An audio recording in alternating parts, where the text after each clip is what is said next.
사랑하는 영락교회 지체들에게 주 안에서 평화의 인사를 전합니다. 오늘은 2022년 1월 14일 금요일입니다. 오늘의 묵상 본문은 출애굽기 16장 21절로 36절까지의 말씀입니다. 오늘 본문 말씀 16장 21절부터의 말씀은 이렇게 시작합니다. 무리가 아침마다 각 사람은 먹을 만큼 거두었고 햇볕이 뜨겁게 쬐면 그것이 쓰러졌더라. 지금 만나를 나가서 거두고 있는데 사람들이 먹을 만큼 거두고 나면 만나를 다 거두는 게 아니라 풍성하게 있는 것이죠. 그래서 거둘 만큼 다 거두고 나면 그러면 햇볕이 뜨겁게 쬐면 그것이 사라졌다 이런 얘기입니다. 굉장히 신비한 것이죠. 이 말이 더욱 신비한 것은 23절에 보면 여호와께 거룩한 안식일을 갖기 위해서 그래서 그 6일째 되는 날은 2배를 걷게 되는데 너희가 구울 것은 굽고 삶을 것은 삶고 그 나머지는 너희를 위하여 아침까지 간수하라 이렇게 되어 있습니다. 구울 것은 굽고 삶을 것은 삶고 그래서 구워서도 먹고 삶아서도 먹었다는 거죠. 근데 구워도 먹을 수 있고 삶아 먹을 수 있으니까 열에 잘 견딜 수 있는데 햇볕이 뜨겁게 쬐면 사라졌다라는 겁니다. 사라졌다 쓰러졌다라는 게 녹아버렸다는 거죠. 이것이 주님이 주신 신비한 주님의 음식이다. 주님이 먹이시는 주님의 것이다 라는 것을 보여주고 있는 것이죠. 그래서 우리가 만나를 무슨 세상에 있는 또는 무슨 그런 걸로 자꾸 이렇게 치환해서 보려고 하는 건 맞지 않아요. 하늘에서 주신 하늘의 음식이죠. 하늘의 음식을 주님이 주시는 것을 먹고 사는 그러한 때가 있다는 겁니다. 특별한 은혜다라는 걸 보게 되는 거죠. 구워도 삶아도 먹을 수 있는 것을 햇볕이 쬐면은 사라져버리는 그런 하늘의 음식을 주님이 주셨다라는 거죠. 22절에 여섯째 날에는 각 사람이 갑절의 식물 곧 하나에 2오멜씩 거둔지라. 회중의 모든 지도자가 와서 모세에게 알림해. 2오멜씩 거뒀는데 왜 와서 이야기했을까라는 건 2오멜씩 거두려고 한 것이 아니라 거두어 보니까 2호멜이 되었다는 거죠. 한 호멜을 하루에 한 사람씩 먹는 양인데 그냥 평소에 거두듯이 거뒀는데 2배를 거뒀다. 처음 거두는 거니까 사람들이 양껏 거두는 거죠. 한 호멜씩이라니까 먹을 만큼 충분히 거뒀다는 얘기인데 충분히 걷고 나니까 거둔 게 너무 많은 거죠. 이걸 다 먹을 수가 없는데 이렇게 되는 겁니다. 그러자 23절에 모세가 그들에게 이르되 여호와께서 이같이 말씀하셨느니라. 내일은 휴일이니 여호와께 거룩한 안식일이라. 너희가 구울 것은 굽고 삶을 것은 삶고 그 나머지는 다 너희를 위하여 아침까지 간수하라. 아침까지 간수하고 남은 것이 있으면 남은 것이 없어야 되고 남은 것이 있으면 다 벌레가 먹거나 냄새가 나고 썩어져 버렸죠. 그런데 그렇게 하루를 간수해도 24절에 그들이 모세의 명령대로 아침까지 간수하였으나 냄새도 나지 아니하고 벌레도 생기지 아니한지라. 그 6일째에 거둔 음식은 안식일날 먹기 위해서 같이 거둔 것이기 때문에 그 쌓아둔 음식, 남겨둔 음식이 전혀 썩지도 않고 아무 문제가 없더라는 거죠. 주님이 그 안식일을 훈련시키기 위한, 안식일을 살기 위한, 안식일을 우리가 살 수 있는 건 주님이 함께 하시는 거죠. 우리 6년마다 희년을 경험하고 7년이 7번 계속되면 49년 된 대희년이라서 2년을 농사를 짓지 않습니다. 한 해 농사 지어서 한 해를 사는 것이 쉽지 않던 시절이에요. 우리 60, 70년대에도 보릿고개라는 게 있었죠. 봄철이 되면 먹을 음식이 없어서 사람들이 굶주리는 그런 시절을 우리 민족이 불과 한 세대 앞, 두 세대 앞에 경험했던 일입니다. 그런데 이 시절에 한 해 농사 지어서 한 해를 먹고 산다는 게 쉬운 게 아니에요. 그런데 한 해를 농사 진 거를 3년을 희년 때 먹고 산다. 6년째는 두 해를 먹고 살 수 있다. 농사를 안 져도. 그게 가능한 일이겠습니까? 오직 주님의 은혜가 함께 할 때 그럴 수 있는 거죠. 이것이 주님의 은혜를 따라 살아가는 사람의 비밀입니다. 사람들이 일을 하루도 안 하면 죽을 것처럼 생각했지만 주님의 은혜로 우리가 안식일을 얻었죠. 안식일의 의미가 태보에서 무슨 일주일에 일요일은 노는 날인 것처럼 그렇게 생각하는데 안식일, 주님에게 예배드리고 주님의 절기를 지켜서 주님의 질서를 우리 삶 가운데 회복시키는 날이죠. 이것은 우리를 위한 날입니다. 우리가 주님을 섬기고 주님께 예배하는 날이지만 그것이 궁극적으로는 우리를 위한 주님의 은혜라는 것을 만나게 되는 것이죠. 그래서 평소에 남긴 것은 썩어지지만 안식일 후에 남긴 것은 썩어지지 않는다라는 것을 보게 되는 거죠. 우리의 이 안식일의 의미가 오늘날 우리가 드리는 예배잖아요. 주일이잖아요. 이 깊은 뜻을, 이 깊은 은혜를 잊지 않는, 주일날 일하지 않으면 뭐 먹고 살 수 없는 것처럼 그렇지 않습니다. 주일날 문을 딱 닫아도 다 살 길이 열리고 살게 되는 것이죠. 최근에 한 집사님의 그런 고백을 들었어요. 식당을 하셨는데 우리 지역이 아닌 다른 지역에 계신 집사님입니다. 우리 교인은 아니신데 그분이 나름대로 믿음 생활을 늦게 주님을 영접하고 믿음 생활을 열심히 하시는데 그래서 돈도 모으고 이런저런 장사를 해서 이제 식당을 크게 여셨어요. 근데 식당을 1월에 열었는데 3월에 셧다운이 되고 한 2년 동안 우리 계속 이제 봉쇄가 이어져 오고 있으니까 여러 가지 규제가 있으니까 정말 힘드셨죠. 처음에 셧다운이 되고 뭐 2달, 1달, 2달, 3달 가시는데 눈물을 흘리시는 거예요. 완전히 망했다고. 가게세는 내야 되는데 손님은 받을 수 없고 정말 비통한 심정을 뭐라 말하겠습니까? 일생 돈을 모아서 큰 꿈을 가지고 식당을 열었는데 주님께 예배드리고 뭐 주님께 올려드린다고 그랬는데 너무너무 비통한 거죠. 그런데 시간이 지나면서 뭐 그냥 할 수는 없으니까 뭐 투고도 하고 뭐 앞에 텐트 치고도 해보고 뭐 이렇게 여러 자리 힘을 쓰셨는데 근데 그 뒤에 이제 뭐 이렇게 PPP 론도 받고 그 다음에 뭐 이제 정권이 바뀐 다음엔 장사에서 벌지 못했던 돈을 차익을 매출해서 다 보존해 줬대요. 참 미국이 대단하죠. 순이익이 아니라 매출을 보존해 준다는 게 말이 되니 너무 과한 것 같은데. 그래서 뭐 엄청난 거금을 상상도 못한 엄청난 거금을 장사를 했으면 아무리 잘 됐어도 손에 쥘 수 없는 이제 큰 돈을 최근에 이제 가지게 되신 거죠. 그래서 이게 주님의 은혜였다고. 그리고 지금은 또 경기가 회복되니까 장사를 또 앞에다가 밖에다 텐트 치니까 밖에도 하고 옛날에 뭐 밖에서 장사 못 하죠. 주차장에서 어떻게 장사합니까? 근데 밖에다 이제 오래 갈 줄 알고 텐트를 잘 쳐놨는데 밖에서도 장사해 안에도 잘 되고 그러니까 매출이 한 2배 되는 거죠. 그 가게에서 벌 수 있는 돈에. 그래서 그분 표현을 그대로 빌면 이제 하늘에서 돈 벼락을 맞은 것 같다고 굉장히 기뻐하시더라고요. 이것이 이제 우리 삶에 일어나는 반전이죠. 죽는 줄 알았는데 앞길이 없는 줄 알았는데 주님이 길을 열어주시는 것입니다. 그 큰 주님의 은혜가 있는 것이죠. 주님이 주시는 거예요. 그래서 우리가 눈에 보여서 뭐 될 것 같고 안 될 것 같고 이런 게 아니라 주님이 하시는 일일 뿐인 거죠. 그래서 6째 날을 거둔 것으로 주일도 안식일을 지킬 수 있는 겁니다. 25절에 모세가 이르되 오늘은 그것을 먹으라. 오늘은 여호와의 안식일인즉 오늘은 너희가 들에서 그것을 얻지 못하리라. 안식일은 주님을 위한 주님의 날로 지켜지는 것이죠. 여호와의 안식일이라고 하는 것은 이제 주님의 시간 안에 들어간다는 의미입니다. 우리가 현상의 질서, 태양력에 따라 살아가고 있지만 주님의 절기와 주님의 뜻에 따라가는 삶의 질서를 회복하는 날이죠. 주님께 다시 부를 받고 주님 안에 회복되는 날, 이것이 우리의 예배입니다. 우리의 육신, 우리의 관성, 우리의 모든 것이 주님 앞에서 한번 죽고 주님께 새 생명을 얻는 날이 주일의 예배죠. 그것이 주일의 의미예요. 안식이라는 건 주님의 불을 끄는 것입니다. 주님의 질서를 체크하고 주님이 주신 불을 완전히 끄는 거예요. 우리 예전에 주변의 목회자분들을 보면은 그런 분들이 계셨어요. 이제 안식년을 교회에서 주시는 거죠. 교회에서 안식년을 주시는 것의 의미가 큽니다. 그런데 6년을 사역하다 1년을 얻었는데 에너지가 넘치는 거죠. 그러니까 이것은 뭐 새로운 사역의 기회다. 이래서 뭐 선교지로 다니고 뭐 다른 교회들 다니면서 계속 막 집회하고 이런 분들이 있어요.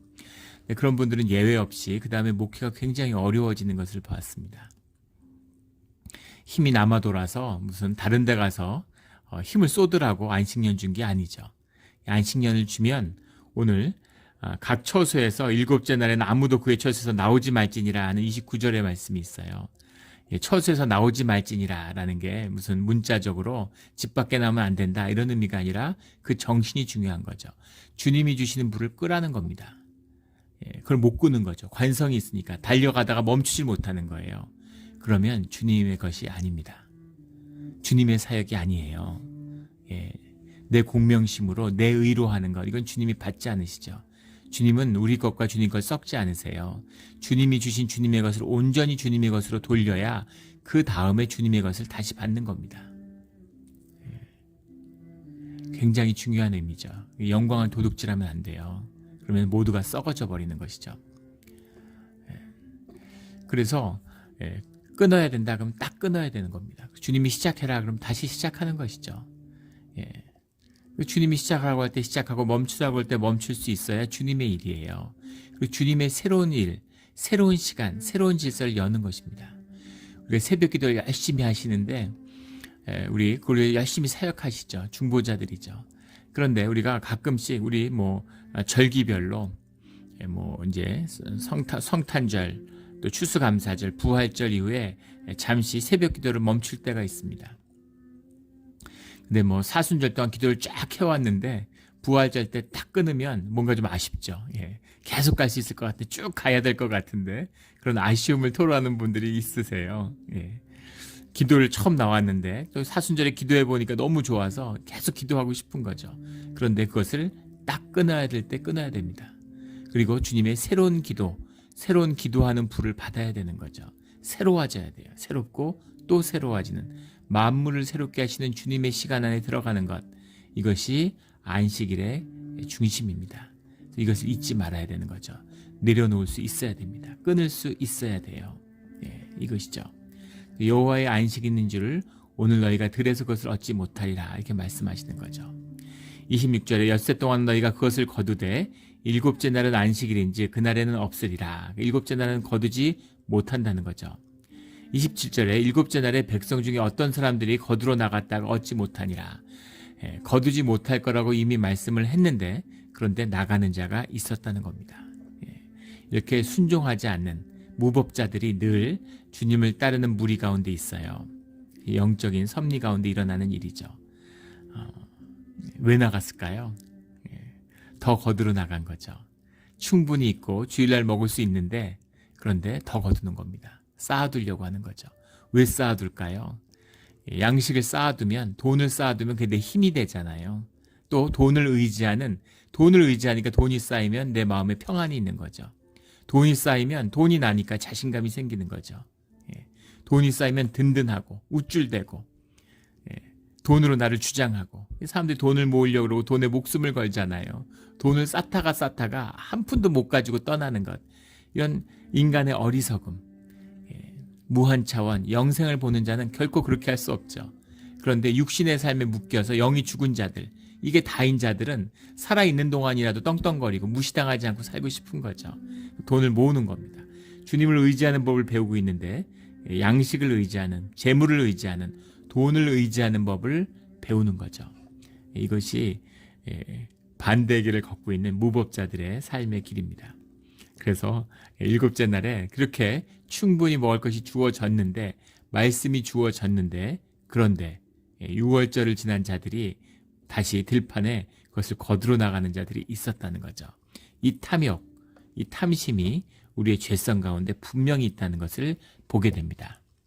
28절에 여호와께서 모세에게 이르시되 어느 때까지 너희가 내 계명과 내 율법을 지키지 아니하려느냐.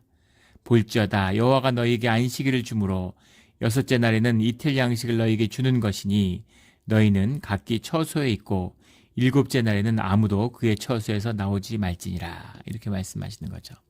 이 마음이 중요한 것입니다. 지금은 주님이 이렇게 좋게 말씀을 하셨어요. 뒤에 안식일을 지키지 않는 자들, 늘 율법을 받은 뒤에, 계명을 받은 뒤에 그걸 어기는 자들은 주님이 치시는 역사가 나타나죠. 그걸 보면 계명을 쳐서 어겨서 벌 받는 것이 아니라 훈련의 여정임을 알 수 있습니다. 5살짜리, 7살짜리가 밥 안 먹는다고 마음에 안 들면 떼를 쓰는 거죠. 앉아서 막 울면서 막 징징거리는 거예요. 그러면 주님이 엄마가 달래죠. 아이 그래, 다 엄마가 잘못했어. 밥 먹으라고 이렇게 얘기하시죠. 그런데 17살짜리가 울면서 막 밥 안 먹는다 그러면 혼구멍이 나는 거죠. 37이면 어떻게 되겠습니까? 그런 병원 같은데 시설에 가서 치료를 받아야 되는 거죠. 그것처럼 그 신앙이 자라나는 것에 대해서 주님이 우리를 대하시는 게 틀려지는 거예요. 직분자들도 마찬가지죠. 예. 예.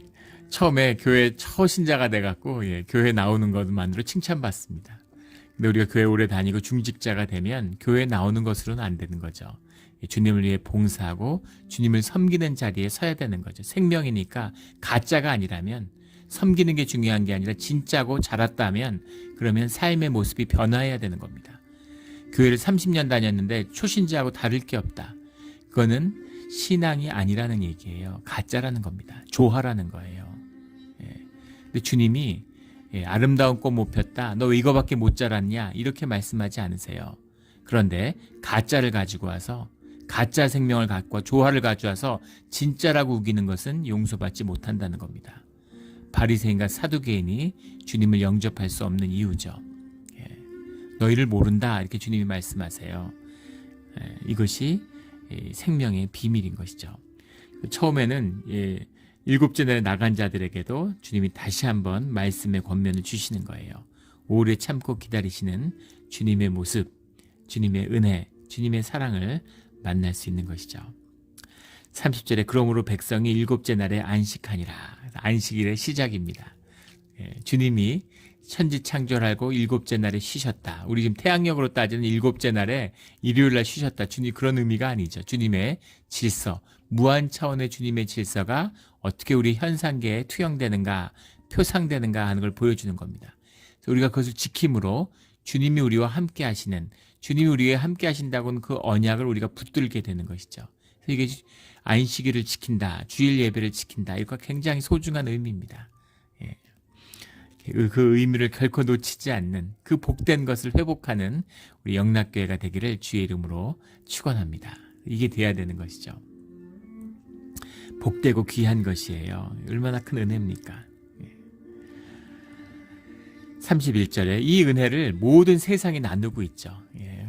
이 기독교가 준, 세상에 남겨준 유산입니다. 주님이 주신 선물이에요. 그러니까 어떤 나라도 일주일에 하루는 쉬잖아요. 우리 조선시대 조선왕조 실록 이런 데를 보면 안식일이 없으니까 일요일날 쉬는 게 없죠. 계속 일을 하는 겁니다. 기록을 보면 한 달에 한두 번 정도 쉬었던 것 같아요. 1차 이런 것처럼, 무슨 월차 이런 것처럼 이제 한 달에 힘들면 하루씩 무슨 일이 있거나 이러면 빠질 수 있는 것이죠. 그러지 않고는 계속 일했던 겁니다. 얼마나 고달프고 힘든 일이에요. 근데 1년에 52주를 일 안 하고 쉬나, 그날 다 일하나 사는 거에 큰 차이 없죠. 오히려 그걸 쉬는 것이 더 크고 복된 것이다 라는 것을 보게 되는 거죠. 31절에 이스라엘 족속이 그 이름을 만나라 하였으며, 우리 만난 어제 나눈 이것이 무엇이냐 하는 만후라고 하는 데서 왔다는 말을 나눴죠. 만나라 했으며 가시 같고 희고 맛은 꿀 같은 과자 같았더라. 가시 같다, 가시라고 해석을 했는데, 가시라는 게 이제 원문은 가드라는 말인데, 이제 영어로 하면 코리앤더라는 거. 코리앤더가 우리가 이제 아는 미나리입니다. 미나리, 고수풀이라고 하죠. 그것의 씨앗을 이야기하는 거죠. 그 씨앗같이 생겼다, 이렇게 얘기하는 겁니다. 그러니까 우리 쌀알보다는 큰 거죠. 그러니까 우리 그 쌀알을 튀긴 튀밥 정도 쌀 넣어서 뻥 튀기면 튀밥 되잖아요. 옥수수를 튀기면 이제 우리 그 팝콘이 되는 거죠. 근데 팝콘은 너무 크고 티밥 정도 되는 크기 아니었을까 싶어요. 근데 그렇게 푸석푸석하진 않고 좀 단단했던 거죠. 희고 맛은 꿀 같은 과자 같았다. 꼭 티밥 같지 않았을까? 티밥을 이제 꿀에 이렇게 볶은 그런 것이 아니었을까? 그런 생각이 듭니다. 그걸 먹었던 거죠. 32절에 모세가 이르되 여호와께서 이같이 명령하시기를 이것을 오멜에 채워서 너희 대대 후손을 위하여 간수하라. 또 33절에도 여호와 앞에 두어 너희 대대로 간수하라, 이렇게 말씀하십니다. 후손을 위하여, 굉장히 중요한 말씀이죠. 신앙의 중심을 이루는 말씀이에요. 신앙에서 구약 전체에 흐르는 가장 중심적인 테마 가족이죠. 신약의 교회라면 구약은 가족입니다. 그래서 가족이라고 하는 것, 우리의 자손들, 자자손손이 누려지는 그 축복된 복이죠. 우리가 예전에 우리 성경에서 나오는 그 족보의 의미를 한번 나눈 적이 있는데, 주님은 우리를 볼 때 우리의 인디비주얼로 보지 않으세요. 우리가 세상에 속고 현대의 어떤 모더니즘에 젖어 있어서 인디비주얼리즘을 갖고 있죠. 내 개인, 내가 굉장히 영적으로 좋지 않죠. 육에 기초한 나의 인식이에요. 그런데 주님은 항상 무리로 우리를 보시는 겁니다. 가족으로 우리를 보시는 거예요. 그래서 나를 구원하는 게 아니라 우리 가족을 부르시는 거죠. 가족을 구원하시는 거예요. 참된 뜻입니다. 자녀들을 축복하시는 거죠. 내가 열심히 주님께 헌신한 그 은혜의 싹을 우리 자녀들이 누리는 것입니다. 그게 복된 것이에요. 그리고 영이 회복된 사람들은 그 비밀을 알죠. 자녀들이 누리는 복을 보고 기뻐하는 거죠. 앞으로 이루어지리를 알고 아브라함이 기뻐하는 것처럼, 후대에 이루어지리를 알고 요셉이 기뻐하는 것처럼, 다니엘이 기뻐하는 것처럼 그걸 보고 기뻐하는 겁니다. 이 기쁨이 영의 비밀이죠. 자녀들이 잘 되면 그 기쁨이 내가 잘 되는 것과 비교할 수 없는 더 큰 기쁨이 있는 거죠. 내가 죽어서 자녀가 잘 된다면 죽는 게 문제겠어요. 정말 감사해서 큰절하고 죽을 수 있을 것 같아요. 그런 것이죠. 그런 기쁨, 후손을 위한 것이다. 너희가 먹는 것이 오늘 하루 배 채우고 내가 먹고 살았다 이게 아니라 그 은혜, 주님께 의지하고 주님과 함께하면 그러면 생존을 뛰어넘는 생명의 삶이 있다는 것을 기억하라 라는 거죠. 그래서 이 만나가 하루만 지나도 썩어지는데 주님 앞에 간수해서 그것을 기억하게 해라. 이 일을 기억함으로 사람들이 생존을 뛰어넘을 수 있는 거죠. 소중한 기억입니다. 이게 남아있어서 지금도 볼 수 있으면 얼마나 좋겠어요. 근데 주님이 주신 은혜가 꼭 하늘에서 떨어지는 특별한 것이 아니라 우리의 삶에 채우는 모든 은혜가 있는 것이죠. 그 은혜가 있으니까 먹고 사는 거잖아요. 그러니까 그 먹고 살고 채워주시는 주님의 은혜가 우리와 함께하고 있어요. 그런데 그것을 뛰어넘어야죠. 주님이 그냥 우리가 못 먹고 살까봐 주시는 것이 아니라 우리에게 생명의 길을 여시는 겁니다. 생존으로 살지 말고 생명으로 살아야 된다. 이것이 우리가 이 땅에 온 비밀이죠. 주님과 함께하는 길 가운데 고난과 어려움이 있지만 주님이 그 비밀을 일깨워 주시는 겁니다. 저도 저희 집사람이 투병할 때 한 5년 가까이 전혀 수입이 없었어요. 병투병하는 것으로 학교에 적을 두고 있었지만 정말 힘든 상황이었습니다. 그런데 또 미국에서 사는데 생활비가 얼마나 많이 들어요. 도저히 살 수 없고 한 달도 버틸 수 없을 것 같은데 그런데 그 5년을 잘 살았습니다. 많은 걸 누리고 많은 게 감사하고 치료비만 어마어마한 천문학적인 액수가 나왔죠. 미국에 병원비가 얼마나 많이 나오는지 아시죠? 수백만 불의 병원비가 나왔어요. 근데 그런 것도 뭐 다 잘 해결됐습니다. 다 은혜죠. 다 은혜입니다. 주님이 채우시는구나. 주의 자녀는 먹고 사는 거 이런 거 걱정하면 안 되는구나. 그런 걸 산다는 건 정말 바보짓인 거죠.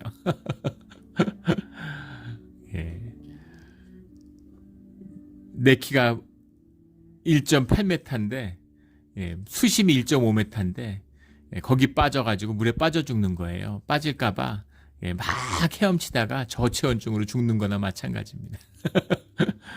그냥 발을 뻗으면 닿는데 그냥 걸어가면 되는데 이제 그런 거죠. 그 물에 빠지면 수영 잘하는 사람 순으로 죽는다 그러죠.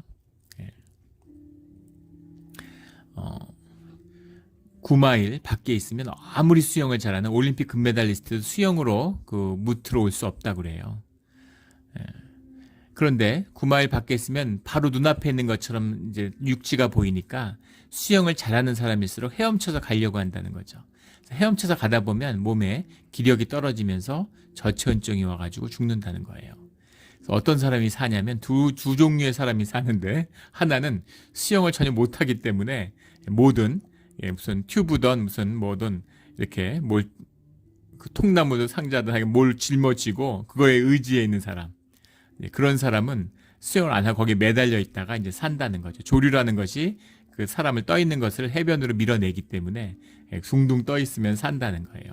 두 번째는 물에 떨어지는 순간, 배에서 물에 떨어지는 순간 졸도하는 사람이 있답니다. 정신을 잃어버리는 거죠. 정신을 잃어버리면 참 몸이 신비하죠. 저절로 몸을 뒤집어서 코가 물 위로, 수면 위로 가서 숨을 쉬게 만든다는 거예요. 그러면 몸이 힘이 쫙 빠져서 물 위에 둥둥 떠서 한숨 자고 나면 해변에서 깨어나는 거죠. 그런 사람들은 무섭지도 않고 공포도 없이 그냥 사는 거죠. 정신을 잃었기 때문에. 매달려 있는 사람은 나름 또 힘들죠. 그리고 진짜 고생해서 겨우 사는 겁니다. 내 힘으로 살아보겠다고 발버둥 치는 사람들은 죽는 거예요. 우리 혼돈의 바다에 빠졌을 때 주님 안에서 까무러치는, 정신을 잃어버리는 우리 모두가 되기를 주의 이름으로 축원합니다. 그게 사는 길이죠. 주님의 그 은혜, 그걸 기억해라. 후손을 위하여 간수하라. 이렇게 말씀하시는 거죠. 이것을 오멜에 채워서 너희 대대 후손을 위해 간수하는데 이는 내가 너희를 애굽 땅에서 인도하여 낼 때에 광야에서 너희에게 먹인 양식을 그들에게 보이기 위함이니라 하셨다 하고, 이것을 잘 기억해야 되는 거죠. 애굽에서 노예 생활을 하면서 요셉의 유고를 잘 지켰는데, 근데 이 양식은 유대인들이 지키지 못했어요. 이거 결국 다 잊어버리고 맙니다. 33절에 또 모세가 아론에게 이르되 항아리를 가져다가 그 속에 만나 한 오멜을 담아 여호와 앞에 두어 너희 대대로 간수하라. 아론이 여호와께서 모세에게 명령하신 대로 그것을 증거판 앞에 두어 간수하게 하였고, 증거판이라는 것은 주님의 십계명을 기록한 돌판이죠. 그 돌판을 언약의 증거궤, 증거판 이렇게 얘기하는데, 그 돌판이라는 건 아직 받지 않았습니다. 아직 시내산에 이르지 않아서 아직 받지 않았는데 증거판 앞에 두었다라는 건 이 시점이 지금 광야의 길을 가면서 출애굽의 그 여정을 기록하고 있는 것이 아니라 이 모든 것이 끝난 다음에 기록되었다는 것을 볼 수 있죠. 그래서 그것이 후에 증거판 안에 기록되었다는 얘기가 지금 기록되고 있는 것이죠. 간수하게 하였고, 35절에 사람이 사는 땅에 이르기까지, 우리 그 언약궤 안에는 우리가 잘 알듯이 이 증거판, 말씀의 그 증거판이 2개 들어있고, 그 다음에 그 아론의 지팡이가 들어있고, 그 다음에 이 항아리에 담긴 이 만나가 들어있는 거죠. 사람이 사는 땅에 이르기까지 이스라엘 자손이 40년 동안 만나를 먹었으니 곧 가나안 땅 적경에 이르기까지 그들이 만나를 먹었더라. 오멜은 10분의 1 에바이더라. 이렇게 되어 있습니다. 에바라는 건 한 23리터 정도 되는, 그러니까 10분의 1이니까 2.3리터 정도 되는 양이었죠. 40년 동안 만나를 먹었으니 이제 시작해 한 달밖에 안 됐는데 40년 동안 만나를 먹게 되리라고는 상상도 할 수 없던 시절의 이야기죠. 그러니까 40년이 지나서 쓰여졌다라는 것을 알 수 있죠. 그래서 그 모든 은혜를 경험한 다음에 그 만나의 시작을 기록하고 있는 것입니다. 그리고 이것을 쓸 때는 만나를 간직하고 그 언약궤에 함께 가져갈 때의 이야기죠. 하늘의 만나를, 주님이 오늘도 우리에게 만나를 주시죠. 이런 형태를 통해서, 저런 방법을 통해서, 이 사람을 통해서 이렇게 저렇게 우리의 삶을 채우시는 겁니다. 절대 죽지 않아요. 절대 죽지 않습니다. 우리가 교회를 그렇게 오래 다니는데 생명의 역사, 신앙의 역사, 주님의 말씀의 역사가 우리한테 일어나지 않는 그 놀라운 비밀의 이유는 우리가 생존의 굴레에 묶여있기 때문입니다. 생존의 굴레를 벗어야 주님의 생명의 역사가 우리의 삶의 자리에 시작되는 것이죠. 이것이 만나의 역사입니다. 우리 내가 내 먹을 것을 취하는, 평생 밭 갈고 일해서 땀 흘려 일해서 엉겅퀴만을 거두는 허무한 삶이 아니라 주님의 생명의 기쁨을 하루하루 누리는 우리 모두가 되기를 주의 이름으로 축원합니다. 아멘. 함께 기도드리겠습니다. 하나님 아버지, 감사합니다. 저희가 주님의 생명의 말씀을 들었는데 늘 믿지 못하고 삶으로 살지 못해서 여전히 생존의 굴레를 메고 무엇을 먹을까, 무엇을 마실까 염려하며 살아갑니다. 은퇴 위에 어떻게 살아갈까, 마치 내 삶이 주어져 있는 것처럼, 보장된 것처럼 자신을 속이고 사람들하고 세상을 흉내내면서 비슷하게 사는 것으로 삶의 위안과 무릿속에 감추어진 주님 앞에 서지 못하는 우리의 불신의 모습을 감추려고 합니다. 주여 아버지여, 주님 앞에 나와서 주님의 실제 앞에 서 있는 생명의 역사를 만나는 은혜의 주님, 사랑의 주님이 우리를 만나를 먹이시며 광야의 길을 인도하시는 그 길이 우리 가운데 시작되게 하여 주시옵소서. 그 길을 끝까지 가서 반드시 가데스 바네를 돌파하고 주님의 가나안 땅을 받는 그곳에서 우리가 눈물을 흘리며 뿌린 씨앗들이 결실을 맺어 자자손손 이것을 먹고 마시고 누리는 그것을 미리 보고 기뻐하는 오늘 우리의 기도의 삶, 오늘 하루의 삶이 되게 하여 주시옵소서. 오늘 하루를 주님께 올려드립니다. 감사하며 예수 그리스도의 이름으로 기도드렸습니다. 아멘.